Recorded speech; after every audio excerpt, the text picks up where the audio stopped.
Dragi prijatelji, petak u 9. 11. marta 2016. godine. Tema je Mostar.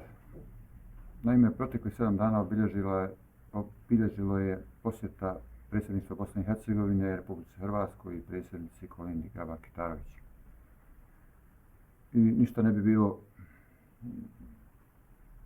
dramatično da zapravo se u Zagrebu nije objelodanio jedan dokument, jedan projekat kojim zapravo Republika Hrvatska ponovo se grubo miješa u unutarnje stvari Bosne i Hercegovine.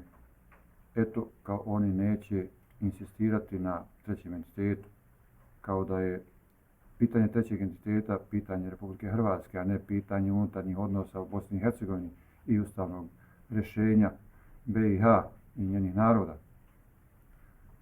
Paralelno s tim bila je jedna intenzivna aktivnost radne grupe za izmjene i dopune izbornog zakona Bosne i Hercegovine, u kome zapravo pokušavaju da riješe implementaciju presude Ustavnog suda Federacije Bosne i Hercegovine u pogledu neustavnosti statuta grada Mostara.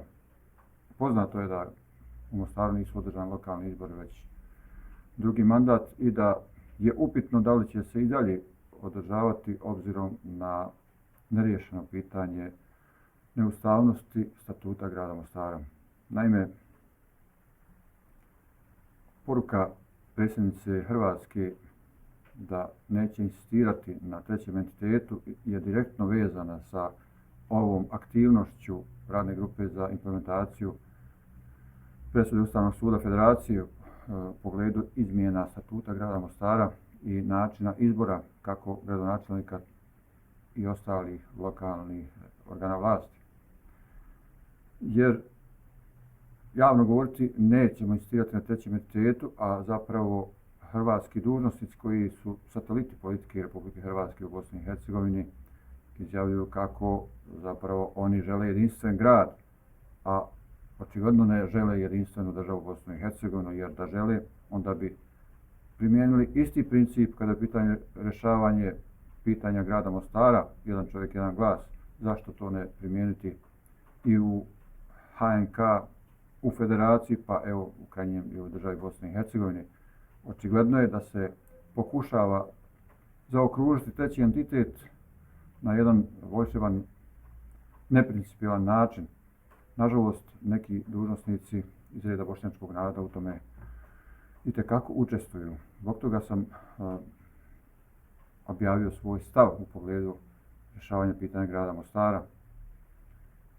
Ja sam radnoj skupini predložio da izbor gradonačelnika i zamjenika gradonačelnika koji su supotpisnici svih akata u gradu Mostaru bude direktan, da njihov mandat se mijenja, odnosno njihova dužnost se mijenja svakih godinu dana, ali da se ne preklapa njihov mandat sa budžetskom godinom iz razloga da se izbjegnu eventualne blokade u pogledu donošenja budžeta.